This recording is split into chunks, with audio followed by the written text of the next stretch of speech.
Happy Thursday. How is everyone? Good? Thumbs up? Yeah, it's a beautiful day outside. I have never seen the courtyard look as green as it does today. So before you leave, make sure you take a peek at it. Tongue-tied. Okay, we start our meetings off with good news. Who has good news?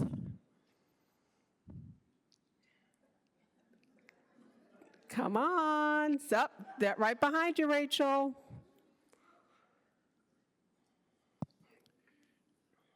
I just want to say that my grandson has accepted Virginia Tech, which is going to be interesting because his cousin goes to UVA. So it's going.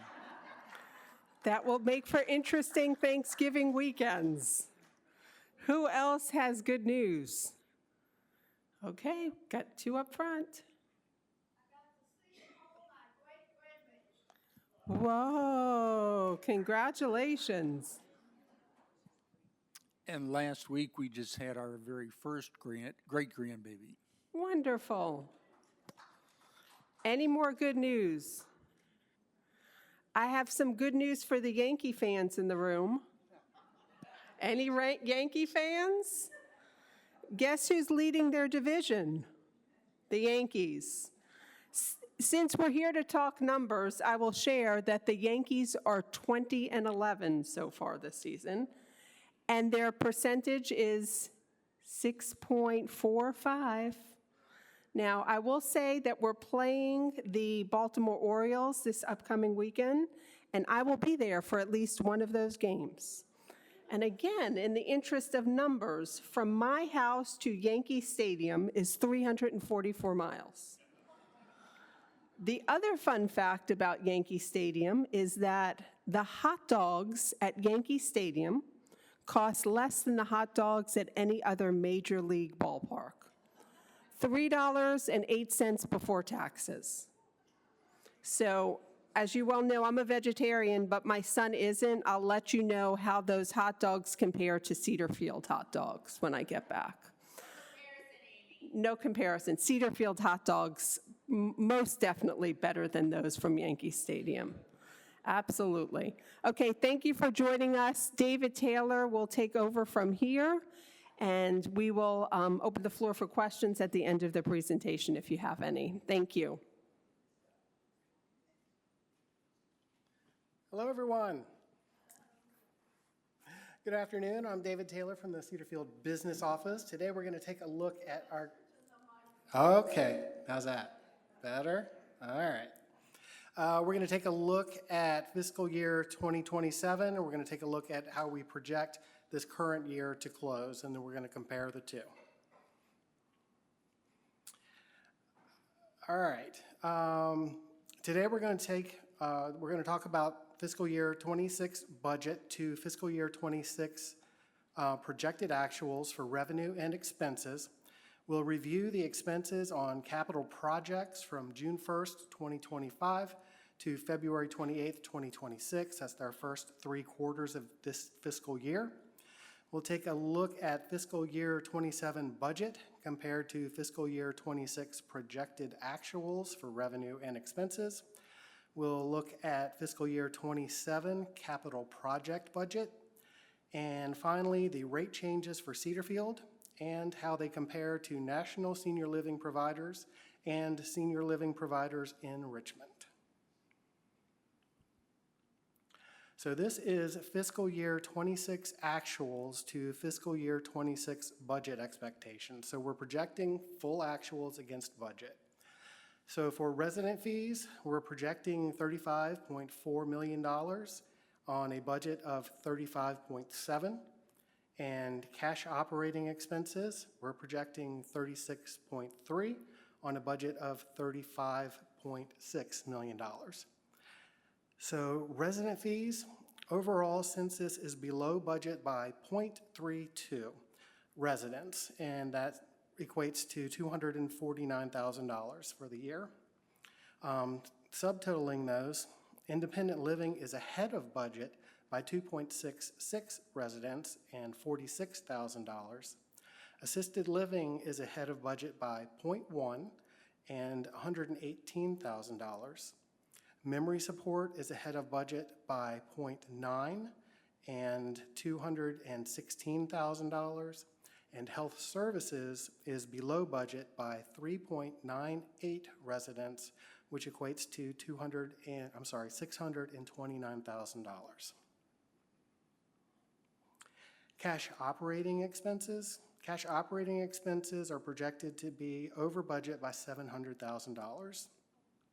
So for health insurance for team members, that's increased $306,000. Maintenance and repair has increased by $118,000. Medical services for Medicare have increased by $146,000, and snow removal was $130,000 over budget. All right, this is the capital spend that so far, what we spent so far through February, so the first 3 quarters of fiscal year 2026. We spent $5.4 million. Apartment and cottage renovations were $2.3 million. Big building renovations were $291,000. The EFIS and windows, and this is the amount we spent in fiscal year 2026, we spent $2.5 million. Furniture and fixtures and equipment around the building, we've spent $144,000. And then information technology, $5,000, vehicles, $6,000, housekeeping equipment, $46,000, nurse call system, $10,000, landscape, $30,000, HVAC, $22,000, and $5,000 on lighting. That's how much we've spent so far this fiscal year. So this is fiscal year 27 budget compared to fiscal year 26 projections. So this is what we expect fiscal year 26 to close at compared to our new budget for fiscal year 27. So for resident fees, we're expecting to come in at $35.4 million. Our new budget is going to be $38.8 million. Our cash operating expenses, we're expected to coming in at $36.3 million, and then our new budget will be $37.9 million. So back up to resident fees.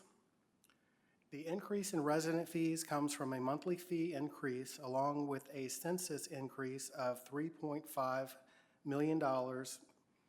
I'm sorry, not 3.5. A census increase of 3.5 residents in Medicare A in health services. Resident fees in fiscal year 2027 include $3.8 million for Medicare revenue. This includes Medicare A in Poppy Place and Medicare B in therapy and functional pathways. So operating expenses, we budgeted $1.2 million for Medicare-related expenses, which will be offset by the $3.8 million in Medicare revenue.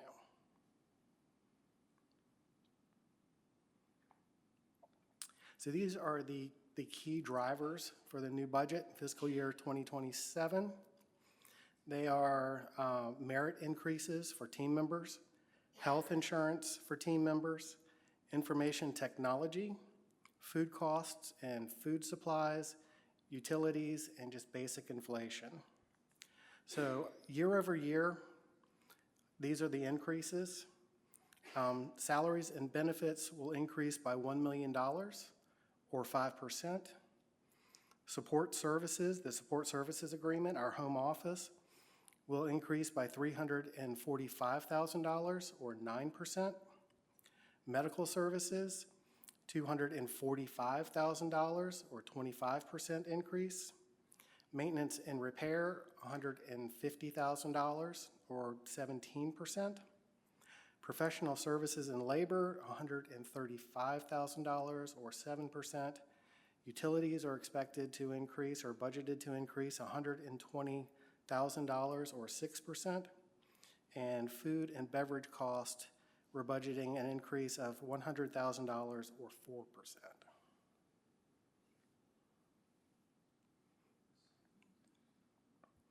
This is a pie chart of how the $37.9 million in the operating expenses breaks down by category. So you see team members make up 58% in the orange. Shared service expenses make up 11% in the green. Food cost, 7% in orange. Utilities, 6% in the dark green. Securities, grounds, and contractors, 6% in the dark blue. Maintenance and supplies, 4%. Medical services, 3%. Insurance, 2%. Information technology, 2%. And then advertising and miscellaneous in 1%. That's what makes up the $37.95 million of our annual operating expense.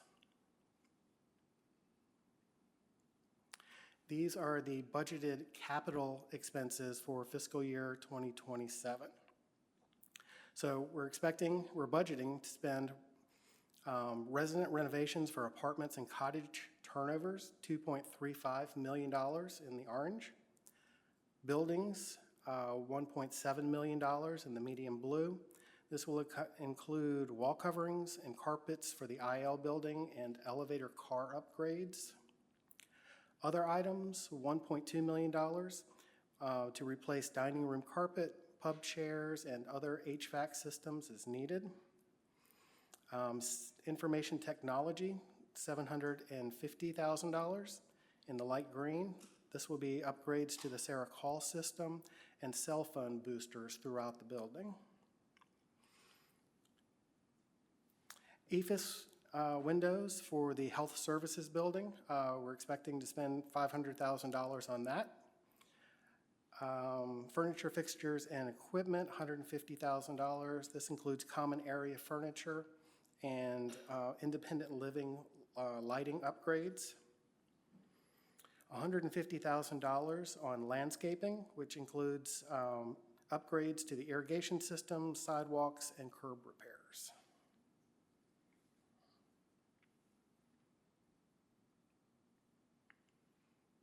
All right, Cedarfield bonds and interest expense. This is a significant cash outlay every year. The principal and interest on Cedarfield bonds make up $7.6 million of our annual cash outflows. That's to build the buildings and the cottages and the grounds. Those were issued.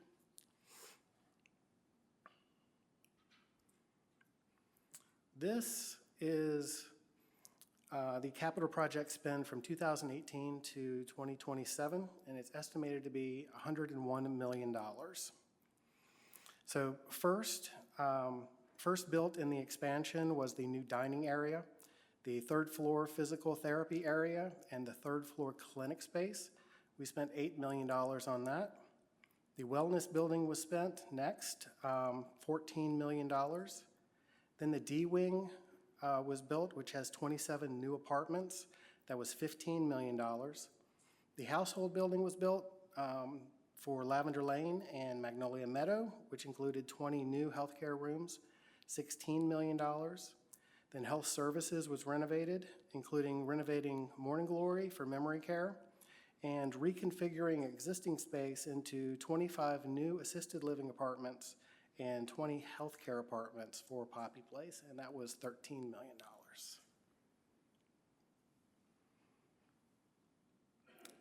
And this is what you're here for. These are the monthly and daily fee increases for fiscal year 2027. So we're at 3.75, 3.75, 3.75, and health services 3.95.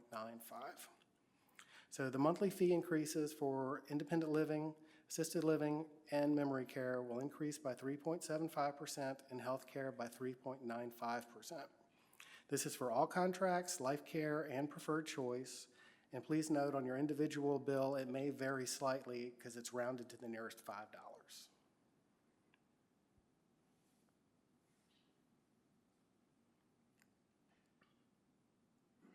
Okay.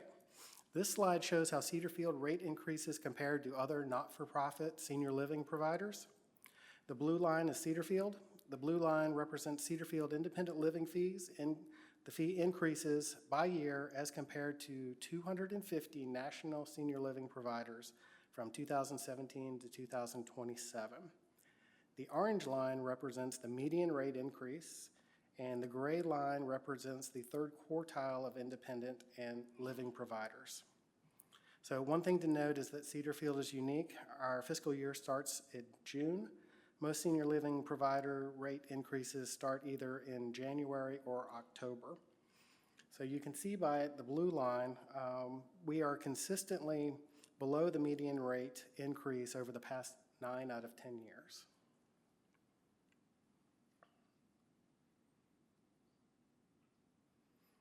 Okay, and this is how we compare to local providers. And this is the final slide.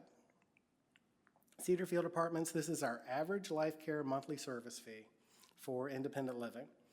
$5,425, that becomes effective June 1st. Lakewood Apartments, $5,472, and that became effective January 1st. Lakewood Clubhouse, $5,951, which also became effective January 1st. And back in October of last year, Westminster Canterbury Courtyard Apartments raised their prices to $5,823, and their Garden Apartments to $5,307. So as you can see, compared to local senior living providers, Cedar Field is either low or very competitive.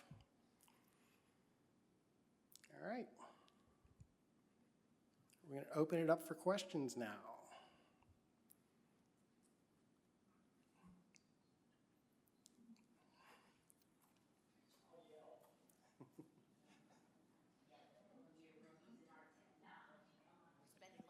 We bought it, we use it.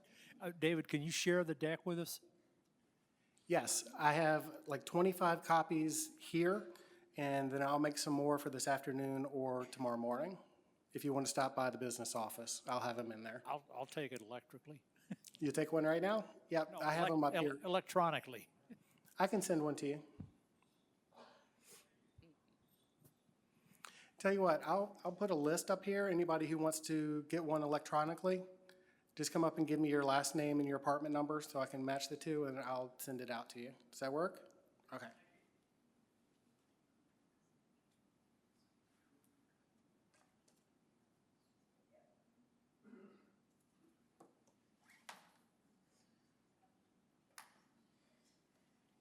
That's it? That was too easy. We got one right here. In the past, we were concerned about Medicare and how it was going to help us with outsiders coming in, using the facility, and hopefully increasing revenue for Cedar Field. Would you give us a review of how that has developed, and are you satisfied, or what are you thinking of that monetary amount at this time? I think I have a pinch hitter. We'll talk through this together. So far, our program has been working just the way we thought it would. We primarily are serving our own Cedar Field residents and residents who reside in our sister communities. On average, we have about 11 of those beds filled at any given time. We're just a little bit over break even from the numbers that David has shared with us, and our goal is to increase occupancy moving forward in the next budgeted year by about 3. So hopefully next year when we have this conversation, those numbers will look even better. Now, we know that it's still a relatively new program to us, so once our reputation is out there and once residents and the community understand what great care they get here, I think those numbers will even beat what we're budgeted for next year. What other questions might you have?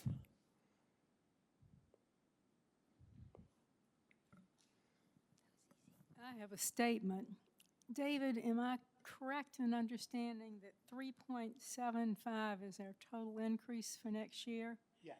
Okay, several years ago, we were facing what sounded like a terrific jump. And when it came in 4% rather than 6%, which the buzz on the street was expecting, there was silence. And I have chided myself for the last several years for not standing up and saying, hooray. I don't know how you did it. Hooray. I feel the same way about this. This is below my best hopes, and I am grateful for the work that goes in to make this happen. I don't want to miss an opportunity to say that. I hope the rest of you are as thrilled as I am that it's as low as this in a tumultuous time. We are too. Thank you. Last call for questions. If there aren't any, we'll stay after the meeting if there's one-on-one questions that you have for us. Thank you for joining us today, and thank you for being here. Have a good afternoon.